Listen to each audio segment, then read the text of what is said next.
Good afternoon, everybody. Welcome to this afternoon's webinar. My name is Edward Denehan, and it's my pleasure to present the second out of three webinars I put together on the subject of dilapidations. Today's paper is entitled Damages, the Landlord's Remedy at the End of the Term. And that's the subject I will be speaking to. There are three papers. The first is the measure of damages. The second is the operation of Section 18(1) of the Landlord and Tenant Act 1927, the impact of that section on the recovery of damages by landlords. And the third paper addresses the landlord's ability to recover for consequential loss that arises out of the tenant's failure to yield up the premises at the end of the term. The webinar is listed to last for an hour, as you will have noticed. It's one of its great attractions. I will speak to all three papers, but I will not cover all the material that I've reduced to writing. Time doesn't allow that, and it's tedious if I do. The papers will be available to delegates after the webinar has been completed. Delegates will receive a link by email from my clerks. Click on the link and the papers can be downloaded. And as I've suggested, the treatment of the subjects in the papers is more detailed than I will speak to this afternoon. The format of the webinar, for those who've not attended webinars I've presented, is as follows. I don't take questions during the webinar. That breaks it up. My inability to deal with tech matters can lead to problems like closing the whole webinar down. But what I'm very happy to do is to address any questions delegates might have arising from the subject matter of the webinar. Delegates should feel free to email me. My email address is on the website. It will be on the bottom of each of the papers, and I will happily respond to emails raising points in a helpful way, I hope. I can't deal with specific cases, but I can and will address general points. It doesn't take much of an effort to disguise a specific case in general terms, but please do feel free to email me. A number of delegates have over the course of the last 2 years since I've been doing these webinars, and it's always a very useful exercise.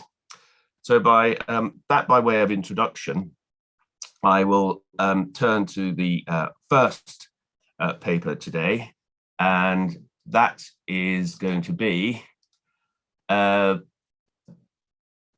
measure of damages. By way of introduction, I say that during the term, the landlord has a number of remedies available to him or her. I've listed them there on the PowerPoint slide. There's damages, specific performance requiring the tenant to carry out his or her repairing obligations. A landlord, provided the lease so provides, can take advantage of what's called a Jervis and Harris clause, which allows the landlord to serve notice on a tenant saying you're in breach of a repairing obligation, please remedy it. If the tenant doesn't, the landlord has the right to enter the premises, carry out the required remedial works, and claim the money back, or cost back from the tenant as a debt. And the ultimate nuclear weapon, of course, is forfeiture. In the context of commercial premises, that's still a worthwhile remedy, I would suggest. And there's a combination of these remedies: damages and specific performance, forfeiture and damage. Can't have specific performance and forfeiture, they're inconsistent, and that will amount to a waiver of the right to forfeit. But those are the remedies that are available to a landlord during the term. But at the end of the term, the only remedy that the landlord has if the tenant fails to comply with its repairing obligation is a claim for money, a claim for damages. The first step I would suggest for a landlord is to identify the breaches of repairing covenant. You might roll your eyes and say, well, obviously. The difficulty I've come across, or problems I've come across in practice, is that sometimes the breaches, in inverted commas, that the landlord identifies, or more specifically, the landlord's surveyor identifies, are not breach of repairing covenants at all. There will be some obviously repairing covenant breaches identified, and more often than not, in just about every case, they will be the majority of breaches that are identified, but the landlord will also throw in breaches of other obligations under the lease, legitimately so. So, for example, there might be a covenant to reinstate, and the tenant has not reinstated, but a breach of a covenant to reinstate is not the same as a breach of a covenant to repair. And these are not academic distinctions. Most obviously, damages for a failure to reinstate the premises doesn't fall within Section 18(1) of the 1927 Act, the subject of the next paper, and therefore the damages are not limited by the operation of that section. And what I'm going to be addressing today is the damages that the landlord can recover for breach of repairing covenant properly identified. Similarly, if a landlord does enter under a Jervis and Harris clause, coming from the case called Jervis and Harris, funnily enough, and incurs costs carrying out the repairs that the tenant hasn't carried out, that's not damages for breach of a repairing obligation. That's in fact the recovery of a debt, which is a different animal altogether. The question I'm sometimes asked by landlords is whether the landlord should do the necessary remedial works.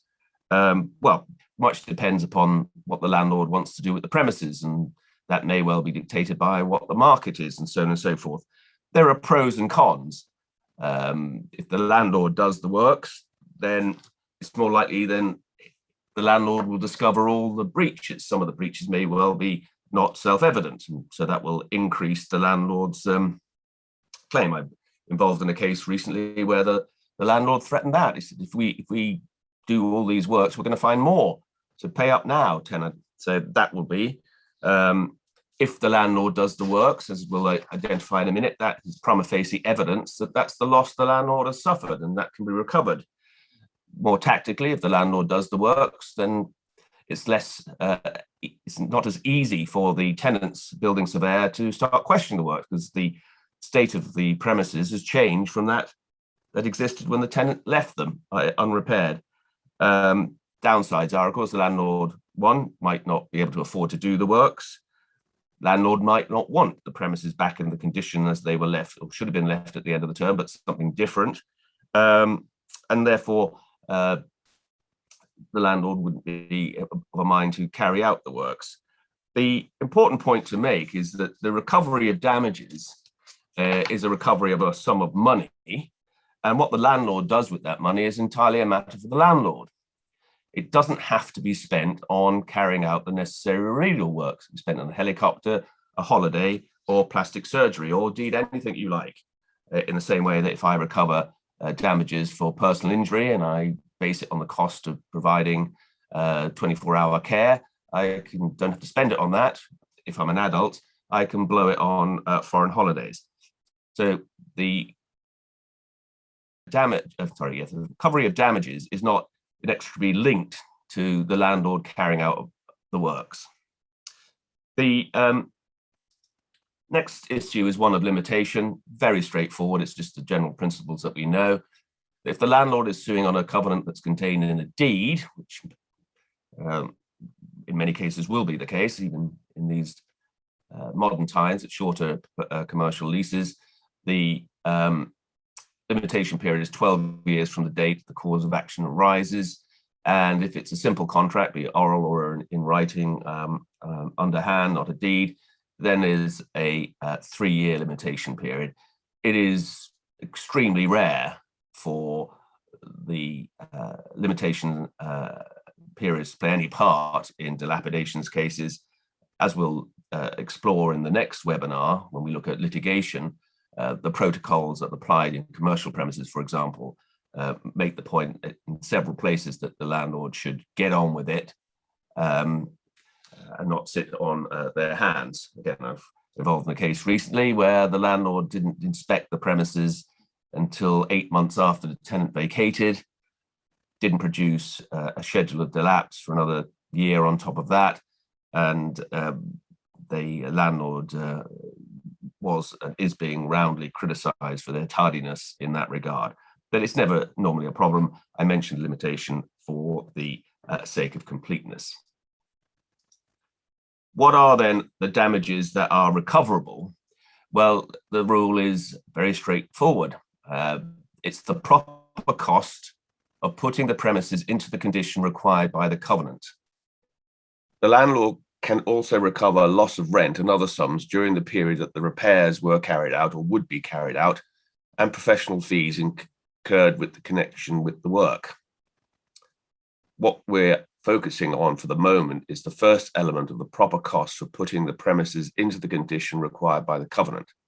That is the measure of damages at common law when the tenant fails to leave the premises in the condition required by the covenant in the lease. Rule derives from this 1891 case, Joyner and Weeks, and I set out in the paper some direct quotes from the judges in that case, or at least one of the judges in that case, where they make that point in the succinct style that was the fashion back in 1891, and which we all enjoy because the judgments were so much shorter. A more recent case where the rule in Joyner and Weeks was restated and applied is Sun Life Europe against Tiger Aspects. I think that's a television company, I think. But anyway, the Sun Life Europe case is 2013 now. Decision of the Court of Appeal, the lead judgment given by Lord Justice Lewison, and it sets out the relevant principles very clearly. It's not a particularly long case. I do suggest that you read that as a very palatable explanation of the relevant principles. There's been some judicial and other criticism of this measure in the sense that it doesn't reflect the general approach to the quantification of damages under the general law. You'll remember the case of Ruxley against Forsyth, where a very wealthy man was having his swimming pool constructed, and the specification was that the swimming pool had to be 7'6" at the deep end.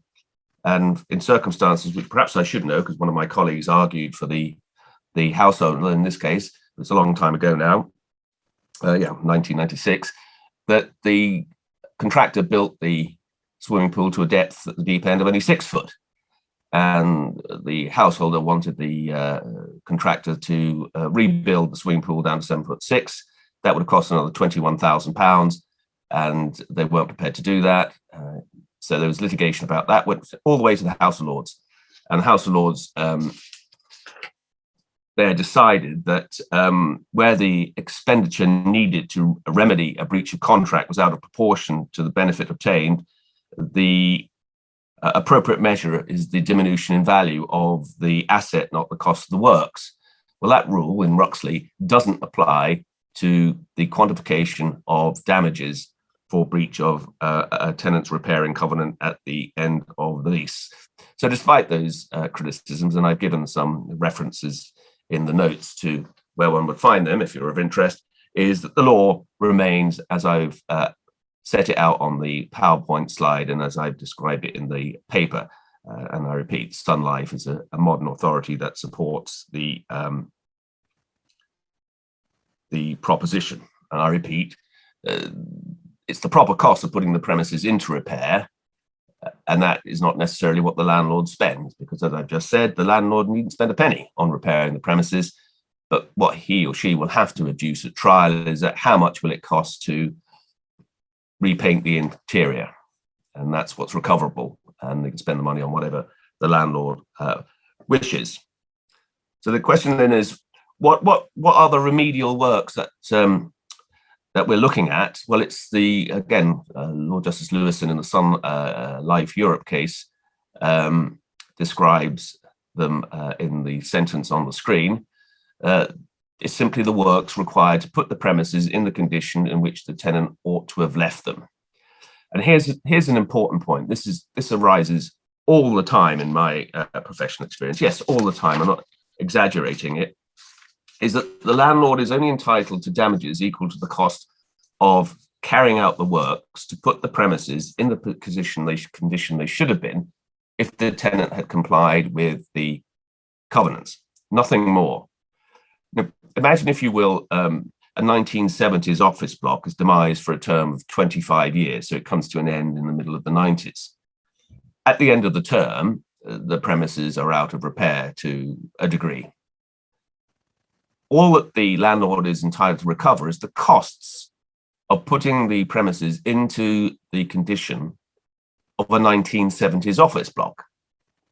They can't improve them. Now, by 1995, insofar as one can remember, that a 1970s office block was probably unmarketable, particularly if it's a big headquarters type building, unmarketable in that condition. A tenant in the mid-90s wanted raised floors so they could put computer and other cabling and so on and so forth. Now, a sensible landlord to put his premises in a condition where they could be properly let at the market rent would have to improve them. Well, the tenant doesn't have to pay for those improvements. And in addition, there's this what's called supersession. Whereas if the landlord were to carry out works which would render the tenant's repairs valueless, then the landlord is not entitled to recover any damages.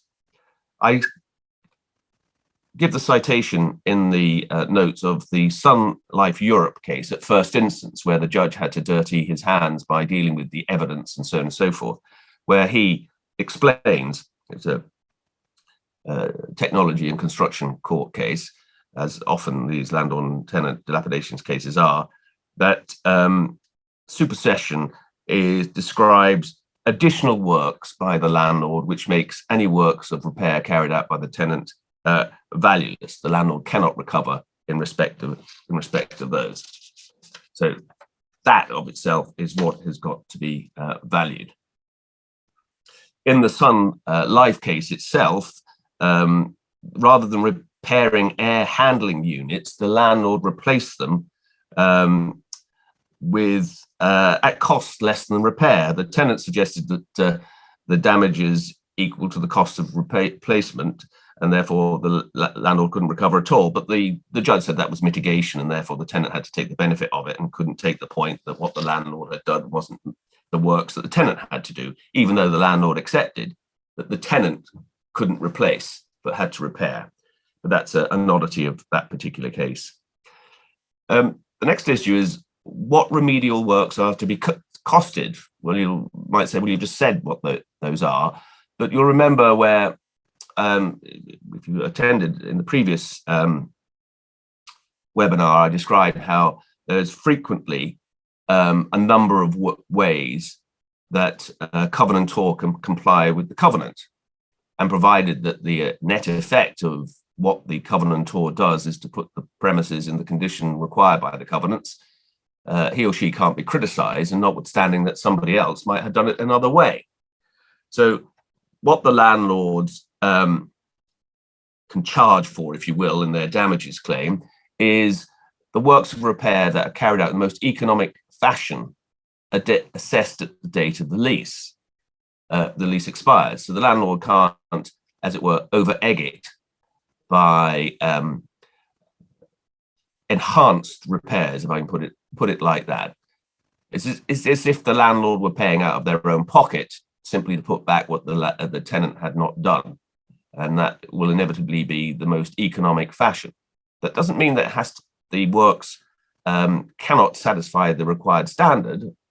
The standard of repair has to be what the lease demands, but it's the least expensive way of achieving that standard.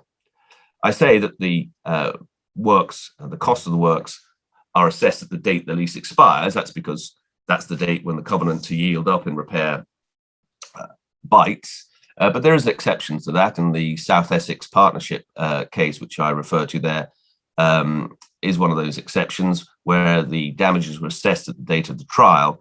The reason for that is perhaps unique to that case, because in that case, the landlord said that they wouldn't have carried out the works until they got a new tenant in any event. And therefore, the judge said it was right and proper that the date of assessment be the date of the trial rather than the date the lease came to an end. Discount for betterment. It's self-evident that if an item, a roof, a wall, floors, decoration, are recently carried out, they will be in a better condition than a wall that, whilst doesn't need repairing, has existed in its current state for a number of years. So to that extent, the landlord will get back better premises. But as a general rule, and I've never done a case that I can recall where an argument for a discount for betterment has succeeded, the landlord doesn't have to give a discount for the benefit of the works producing something better than would have existed if the tenant had complied with its covenants throughout the term. The Harbert's plasticine case, which we all seem to remember from law school, I can't quite remember why, that's the general authority support the proposition that if putting the innocent party in a breach of contract back into the position they should have been but for the breach, they achieve some betterment, there's no discount for that. The Bradley and Chorley Borough Council case is a landlord and tenant case, but it's with a landlord in breach rather than the tenant. The landlords were complaining that the tenant should give credit for a new decoration, which replaced old decoration, and the Court of Appeal said there's no betterment there. The reality of it is that betterment very, very rarely arises because in the majority of cases, a tenant doesn't hand back premises at the end of the term in pristine condition. They'll just leave it and buy off the landlord when the terminal schedule of dilapidations is served. There are exceptions to that, and I'll mention one of the cases where that was the case in a minute. It's not just the costs of the works that are recoverable. There's also preliminaries and fees. What that means is the common law head stretches to the prime cost of the works, clearly, but also specifications, drawings, the cost of tenders, contracts, lawyers involved if it's such a big scheme, and so on and so forth, and supervision fees throughout the period of the works. Preliminaries and fees in this context are to be distinguished from the cost of the landlord of producing a schedule of dilapidations to identify the breaches in the first place. That's the cost of that is not recoverable as damages. That's just the cost of the landlord of proving or not, as the case may be, that there has been a breach of covenant. Now, in many leases, the cost of preparing such a schedule is recoverable expressly under the lease. Well, then it's recoverable as a debt and it's not damages. But reasonable fees, of course, when I say of course, they are recoverable. Question of that, it all gets a little bit complicated, but the simple position is that which is on the screen. That is recoverable as part of the damages, where the landlord has already done the work and paid the VAT, or whether it's a realistic possibility that the landlord will do the work in the future, provided in each case the landlord cannot reclaim the VAT as input tax. If it can be reclaimed, then it's VAT neutral, and that will not be included in the damages. If the landlord doesn't carry out any works, and I repeat, no reason why the landlord has to make good its cause of action, then that will not be recoverable as part of the damages. And the Elite Investment and TI Tube Investment Bainbridge case supports that proposition.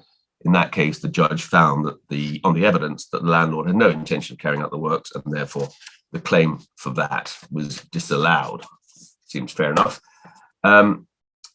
Right, on to the second paper, the operation of Section 18(1) of the Landlord and Tenant Act 1927. I say by way of preface that in any substantial dilapidations case, it's the operation of Section 18(1) of the 1927 Act, which is tends to be the main battleground. Its consequences can be very significant, both for the tenant and for the landlord, and therefore rightly time, effort, and money is spent on this aspect of the damages claim. I have mentioned several times the Sun Life Europe case, and quoted on a slide and in the paper from Lord Justice Lewison, where he describes what the common law measure of damages is.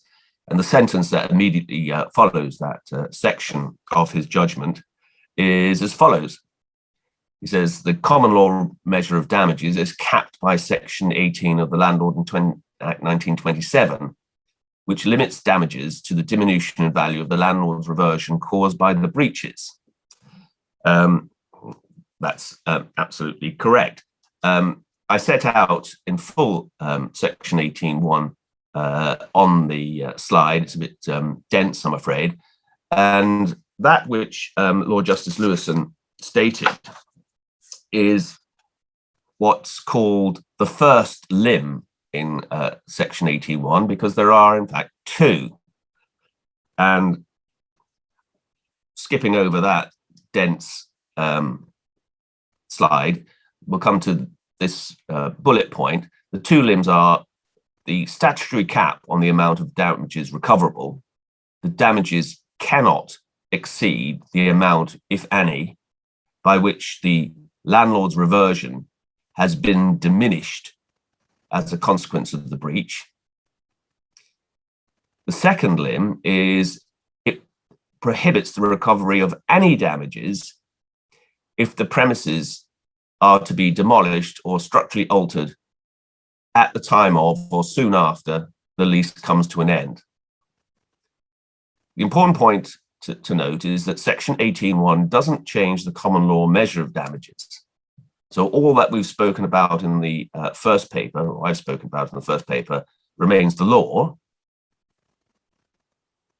But certainly the first limb of Section 18(1) then has to be applied to see whether the cost of the works is the amount that will be recovered, or will it be something less than that? Because if the cost of the works is greater than the diminution in the value of the landlord's reversion, the landlord will only recover an amount equal to that diminution and not the cost of the works. And the two are not necessarily the same. It's a valuation exercise, as we will explore in a moment. But as I say, Section 18(1) doesn't change the common law measure. The purpose of Section 18(1) is to mitigate against the what might be thought to be the hardship that the rule in Joinder and Weeks provides, in the sense that the cost of the works may be far in excess of what the landlord's real loss is.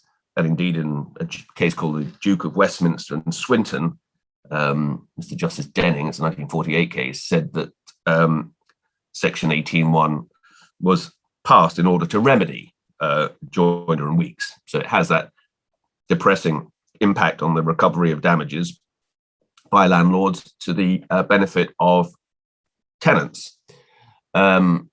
Section 18 applies to a covenant or agreement, whether it's express or implied or general, namely repair the premises, or specific, repair the structure of the premises. So it's a very wide application, and it applies to both commercial and residential tenancies, short tenancies, long tenancies, all tenancies. The important point to make, again, I've touched upon this already, is that the Section 18(1) only applies to covenants or agreements to repair, doesn't apply to recovery of debt. Let's say Jervis and Harris, which 1996 case or thereabouts. It has a very useful explanation as to the difference between debt and damages with landlord and tenant law or property law generally, useful for that. Makes it clear that 18.1 doesn't apply, and it doesn't apply to the recovery of damages for other breaches covenants, such as the covenant to reinstate. Damages for a failure to comply with the covenant to reinstate are assessed under the general law, namely by reference to the loss the landlord actually suffers, which may well be, in a case where the landlord does reinstate, the cost of reinstatement, but it might not in another case. So that's how that works. If we look a little bit more detail at the first limb, as I say, it operates to limit the damages to the diminution of the value of the landlord reversion, if any, arising from the breach. And the assessment is at the date of the termination of the lease. Associated Deliveries and Harrison, a case I had a small involvement in back in the day. Nothing more, nothing less. That's the relevant date of assessment, because that's the date the covenant to yield it up kicks in, as I've already said. The exercise involves two valuations. The first on the assumption that the premises are in the condition required by the tenant's covenant. That is, what would the value of the landlord's interest at the end of the lease be if the tenant had handed back the premises in the condition required by the covenant? So in my example of a 1970s office block, what would be the value of the landlord's reversion be of an office block fitted out to 1970s standard in good repair in 1995? And the second is on the basis of the premises in their actual condition. So again, the second valuation looks at the premises in the real world. What is the value of the landlord's reversion in light of that actual condition? If the second valuation produces a value less than the first, the difference between the two is the maximum amount that the landlord can recover by way of damages, which may be less than or more than, and I suppose in theory, could be the exactly the same as the cost of the works, but it might not be. I'm involved in a case at the moment where we say that the landlord's claim is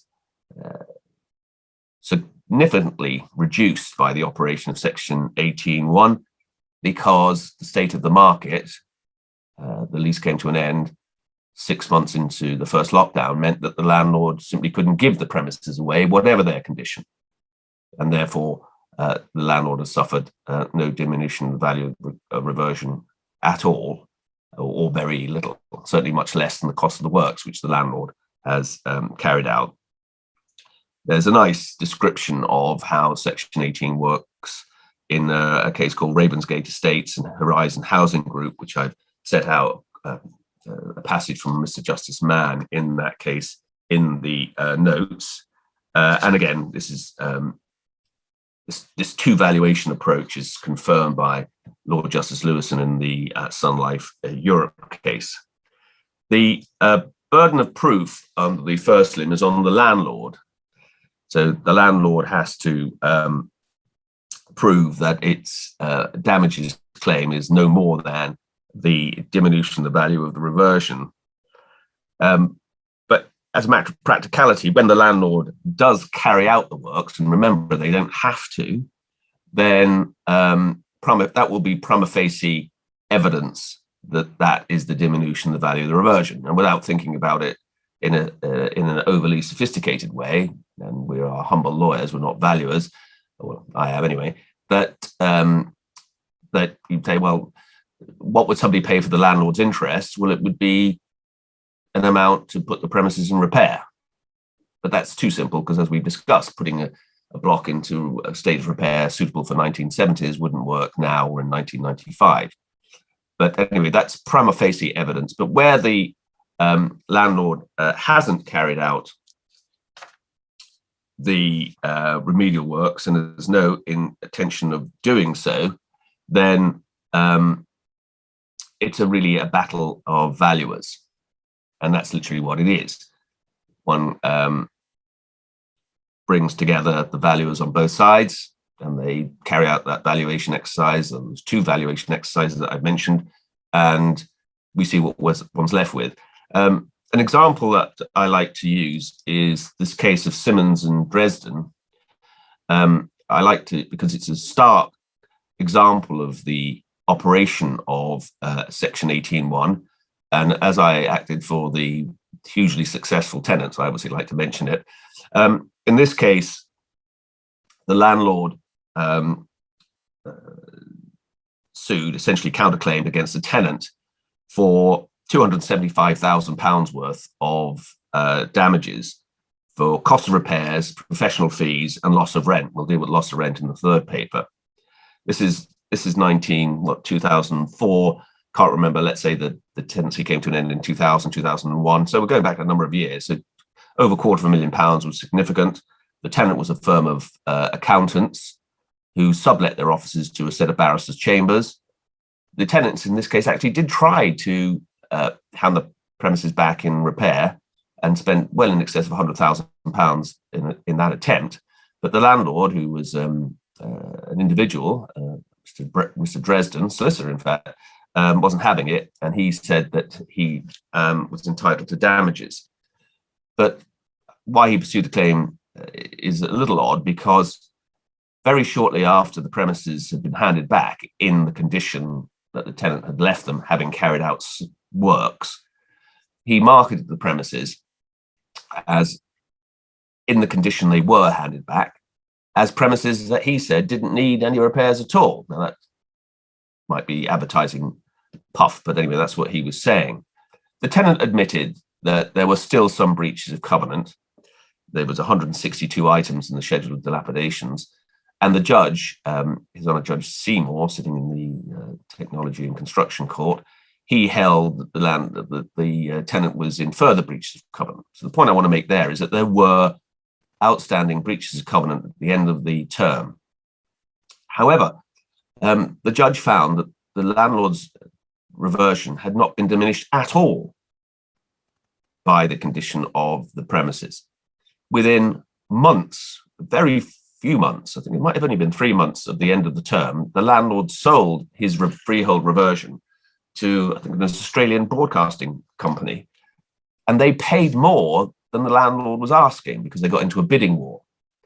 And therefore, the valuation evidence, the battle of the valuers, fell down very readily on the tenant's side, because the tenant could simply say, look, the market for these premises, because of their location and their nature, was so strong that the existing breaches of covenant made no difference to the price that the tenant recovered, and therefore the landlord ended up with no damage, and the claim, or the counterclaim against the tenant, wholly failed. So it's a first instance decision with lots and lots of factual matters in it. So it's a turgid case to read, but it's a stark example of how Section 18.1 can work for the benefit of tenants. The fact that there is no buyer at the valuation date doesn't mean the Section 81 valuation needn't be undertaken. You've just got to do the best you can. The fact that the landlord might have agreed with a third party immediately afterwards to take the premises doesn't mean that Section 18.1 doesn't apply, albeit that might be evidence, as in the Dresden case, although that was a sale rather than a grant on new lease, may be relevant to the diminution in the value of the landlord's reversion. And the fact that the landlord's reversion has a negative value at the end of the lease, again, doesn't mean that 18.1 can be ignored. I explain all the details of that in the note. As to the second limb may operate to eliminate entirely a landlord's claim for damages. The seminar today is concerned with the landlord's remedies at the end of the term, the first limb of 18.1 applies for landlord's claims during the term, which are far less common for reasons that are obvious. The second limb only applies to covenants or agreements to put the premises or leave them in repair at the termination of the tenancy. The second limb differs from the first limb in two respects. The second limb operates and can only operate to extinguish the landlord's claim entirely, whereas in the majority of cases, the first limb operates to apply a statutory cap on the amount of damages recoverable. You might say, well, that's not how it worked in the Dresden case, but that was an unusual case, that the 18.1 first limb was a complete knockout blow. The second distinction is the second limb operates subjectively, as one is concerned with what the actual landlord intends to do with the demised premises at the end of the term. You remember in the first limb, applying the common law measure of damages, it's the cost of the works, whether the works are being carried out or not. The second limb, you look at what the actual landlord is going to do or not going to do with the premises. The second limb applies at the end of the term, and it matters not how the end of the term arises, be it fluxion of time, a break notice, forfeiture, requisitioning. As long as the tenancy comes to an end, and the second limb could apply. The burden of proof is on the tenant. The tenant's got to prove that the second limb applies. And pause there, just think for a minute. We'll come on to a little bit more detail in a second. That's quite a heavy evidential burden, because you've got to look into the mind, as it were, of what the landlord intends to do, and you might not know. It's for that reason that it's a rare case, in my professional experience, for the second limb to apply. And when we look at the requirements of the second limb, one can understand why that is.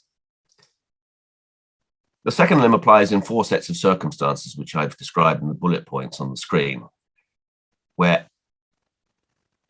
the premises are going to be pulled down at the end of the tenancy, where the premises are going to be pulled down shortly after the termination of the tenancy, where structural alterations would render repairs valueless are going to be made at the termination of the tenancy, and where structural alteration would render repairs valueless are going to be made shortly after the termination of the tenancy.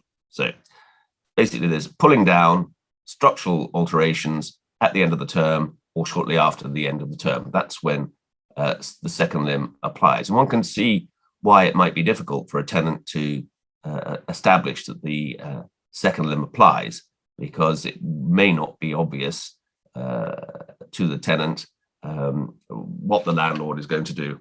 I suppose one could ask, but there it is.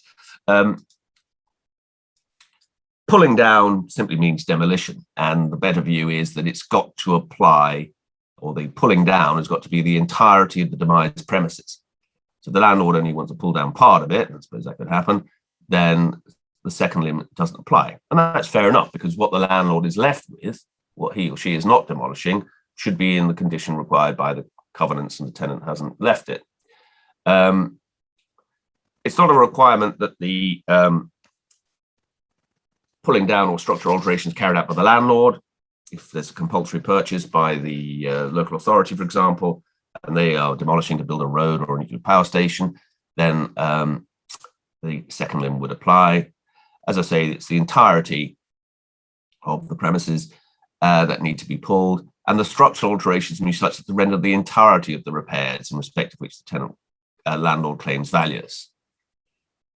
So if the landlord is only structurally altering part of the demised premises, the second limb in section 18.1 doesn't apply.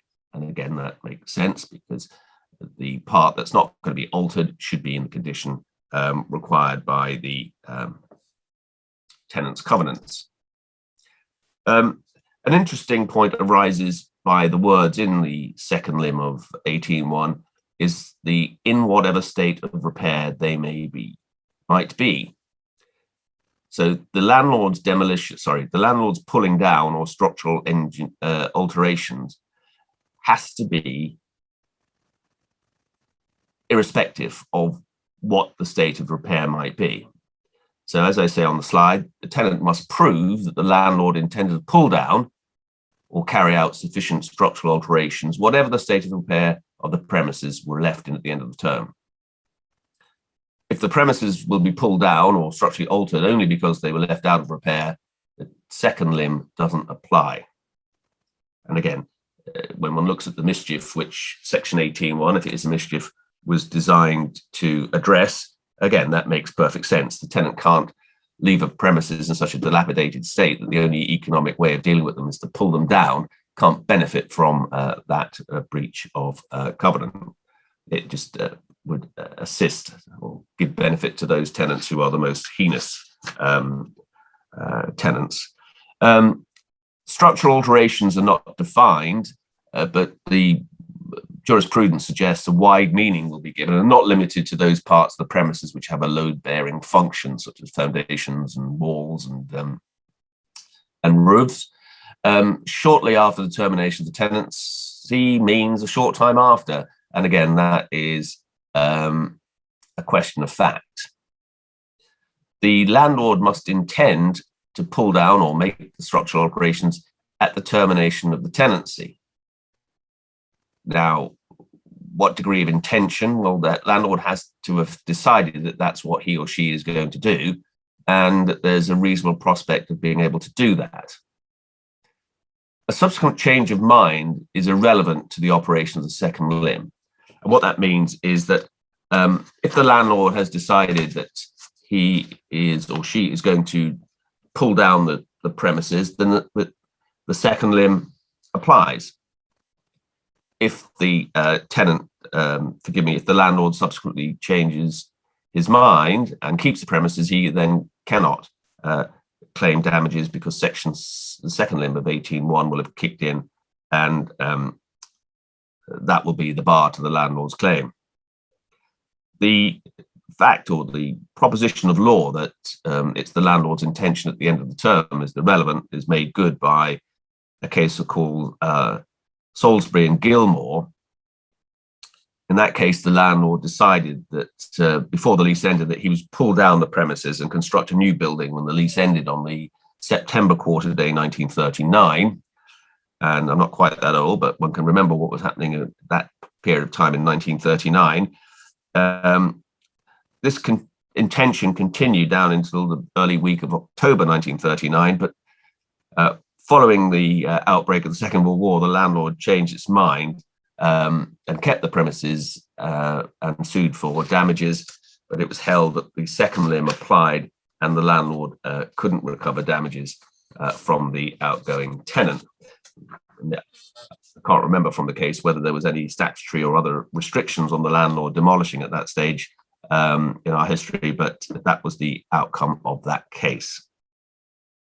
I repeat, the Section 18.1 is very frequently the main battleground in dilapidations case, particularly if they are substantial. Right, the third and final paper is a short survey of the sorts of consequential loss that the landlord can recover.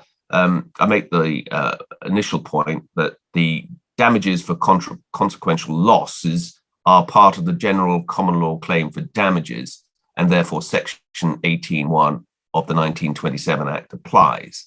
As Lord Justice Lewison said in the Sun Life Europe case, which I quoted in the first paper, consequential loss is part of the common law measure of damages, and therefore it falls within Section 18.1, which applies in the manner that we've just discussed. There are four areas of potential consequential loss. There's loss of rent, loss of service charges and equivalent sums, a landlord's liability for unoccupied rates, and the loss of ability to occupy in a case where the landlord wished to occupy. Now, the first consequential loss that a landlord can seek to recover is loss of rent. I pause there to make this point. One, in the vast majority of cases, the landlord always puts a loss of rent claim in. Even in a schedule of dilapidations, it'll say cost of works £1 million plus loss of rent claim to be notified, to be calculated, to be worked out. It's always put in. Second, when the exercise has been carried out by the landlord, if they actually get round to doing it, namely putting a figure on the loss of rent, it can often be an enormous amount of money. So it can be significant. The third point I wish to make is that if you're acting for a tenant and are faced with a loss of rent claim, look very closely at it. It's very easy for the building surveyor who's attended a lecture to stick loss of rent at the end and the landlord to put a nice big fat figure on it. But it's extremely difficult to prove. And I say that because, one, I can't think of a case where a loss of rent claim that I've been involved where a loss of rent claim has succeeded, in quite the reverse, as I'll explain in a moment. But secondly, unlike the position for damages for breach of the repairing covenant, the measure being the cost of the works, and the landlord can recover that cost even if it's not going to spend the money on repairs. To make a recovery for damages for loss of rent, the landlord must prove that but for the tenant's breach, the landlord would have actually recovered the rent, but was prevented from doing so because of the need to carry out the necessary remedial works, with the result that the premises could not be occupied during the period of the works. So imagine, if you will, that the period of the works is 4 months. The landlord would have to prove that during that 4-month period, there was a tenant who would have taken the premises in the condition that they should have been left in, and that tenant would have paid X pounds per square foot. It's not enough that that was the value, or theoretical value, or that there would be tenants, or there might be tenants. On a balance of probabilities, the landlord would have to prove that that would have happened on a balance of probabilities. Not a loss of a chance, but it would have been let. And there's a case called the Scottish Mutual Assurance Society Limited, and where that was raised. This case of Marchday Group PLC against British Telecommunications PLC also supports that proposition. I mention it because I can't have it both ways. I acted for the landlord in this case, and the landlord wholly failed in a very substantial claim for loss of rent against his former tenant, BT. It concerned, the landlord owned the freehold of a tower of offices in Middlesbrough. It was the biggest tower block in Middlesbrough, commercial tower block in Middlesbrough. At the time, my recollection, it was the only tower block in Middlesbrough. And so about 2000, and when all this, the tenancy came to an end, and British Telecom had an entire floor, and there simply wasn't a market for that amount of space in Middlesbrough at the time the lease came to an end. So we had the battle of the property professionals before the same judge, Judge Seymour, in the TCC, and he simply preferred the evidence from the tenants expert, who said that there simply wasn't a market. So if Telecom had given the premises back in the condition required by the lease, the Marchday Group would not have found a tenant during that period of the works. There simply wasn't a market for it because it needed a call center or some other large occupier of space. And the judge said that there was simply no evidence that such a tenant in the market. And the amount of the rent, one, would there have been a tenant? Let's assume there is. What would the tenant have paid?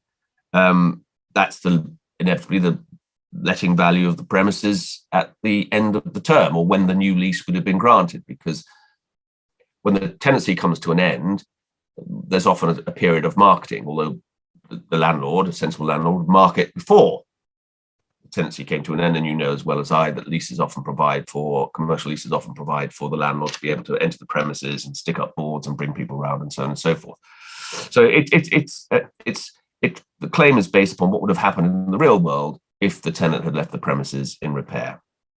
I repeat, very difficult to establish as a generalization. Of course, if there's a very bullish market for space somewhere sexy, Battersea Power Station or somewhere, then it might be different.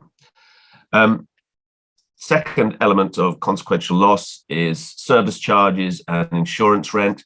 Again, that's parasitic on the loss of rent.